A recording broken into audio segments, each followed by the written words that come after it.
Hello, my name is Allison Carmen, and welcome to my podcast, 10 Minutes to Less Suffering. Today, I want to talk to you about how we give advice.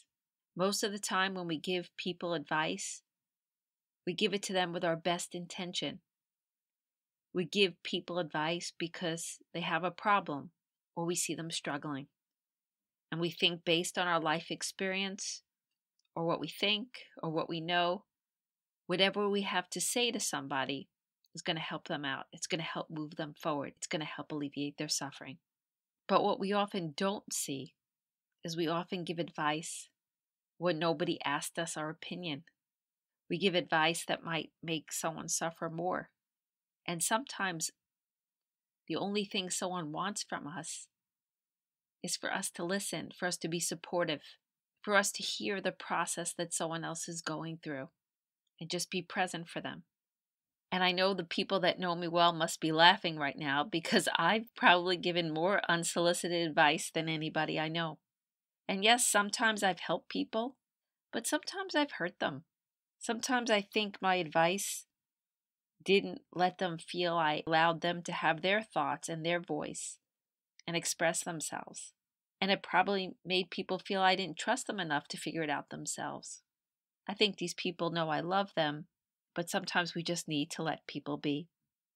The first time I really became aware of how we give advice was with a client of mine many years ago.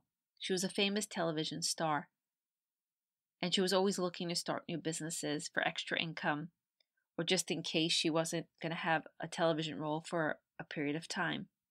And no matter how hard we worked on all these new businesses, she would never follow through on anything.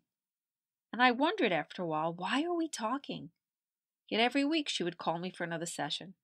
So one day I asked her, I said, why do you keep working with me? And I mean, I love our relationship. I enjoy working together, but I feel that things are not moving forward. And she said, I call every week because you make me feel loved.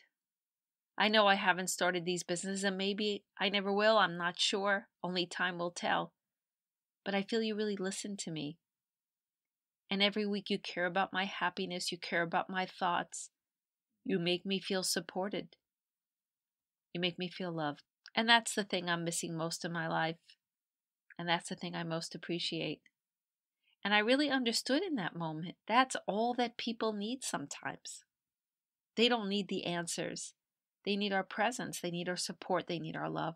Even knowing this, I did it the other day with my sister. She had sent her 11-year-old daughter away to sleepaway camp, and they had had a difficult conversation when she had her weekly phone call.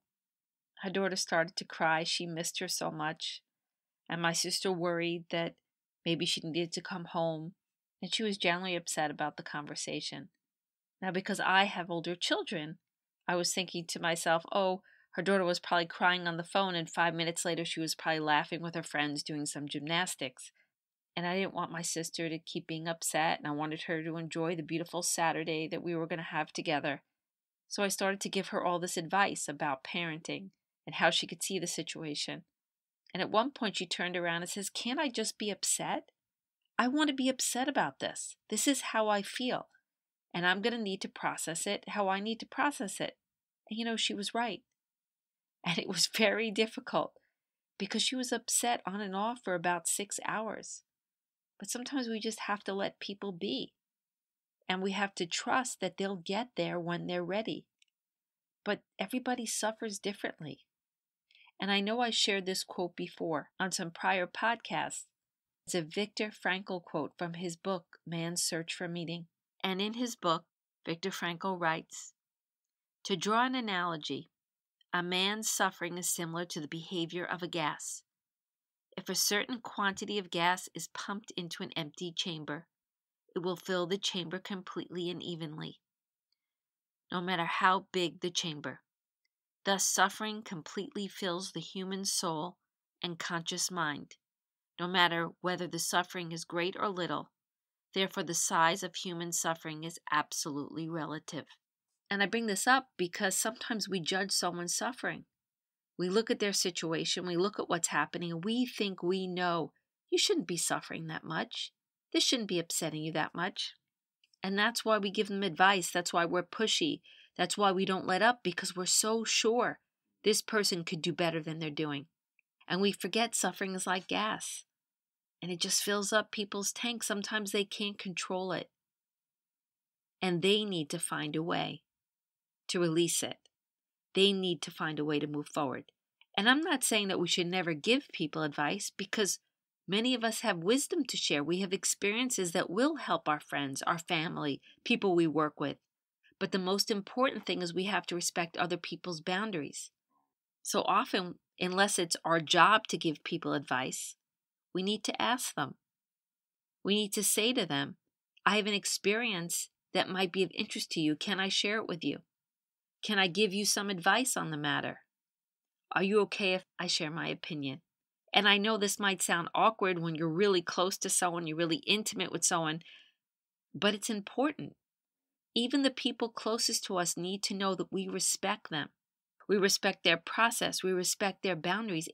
And I know my sister's probably not thinking about what happened to us a couple of days ago. But she did need to say, why can't I feel this way? And she had every right to feel that way. Do I still believe my advice would have alleviated her suffering quicker? Yes, of course I do. But that doesn't always matter. Sometimes it's much more important just to listen to someone, just to be present for them, because that's ultimately how people feel loved. And I think that's what most people want from us in our lives. I think they want to know that we're going to be there for them through thick and thin, that they can trust us, they can rely on us. We'll listen to them, we'll laugh with them, we'll share with them, we'll help them through their process, how they want to live their life. And again, there's nothing wrong with us sharing, but we need to ask. We need to allow people to be who they are without all our judgments. Our friends don't want to be judged. They want to be loved. And in turn, they'll allow us to be who we are. Because think about it, we don't always want advice. We want people to listen to us, to appreciate us, to encourage us. But we don't always want to hear what other people think we should do. It crowds us. We feel judged. We don't feel loved. It's tough to create our own identity when everyone's telling us who we should be, what we should do, where we should go. The most important thing any of us could do in this lifetime is to love ourselves and to make other people feel loved. So it might make for better relationships at work and at home. Before you give advice to someone when they have a problem, first listen. And then ask if they want your advice. Sometimes you have relationships where people want your advice all the time. But it's always good to ask. And it's hard because sometimes we really feel we know best, we're an expert, we have the experience. And that's why we could ask people if they want our advice. This has been a very hard lesson for me to learn because I love helping people and I want to always help people move forward with their lives. But I've learned over time that we must respect people's path. We must respect what they want. And just like we want people to allow us to be who we truly are, we also want to let the people in our lives know we respect who they are and what they want for their lives. And even if it's painful to watch the people we love make mistakes and do things that we don't think might be right for them, often people do find their way. And if we don't spend all our time giving other people advice, we could put the wisdom that we've learned to work for our own lives and to enrich the world for those who want to hear what we have to say, and give space for the people we love for them to find their own way.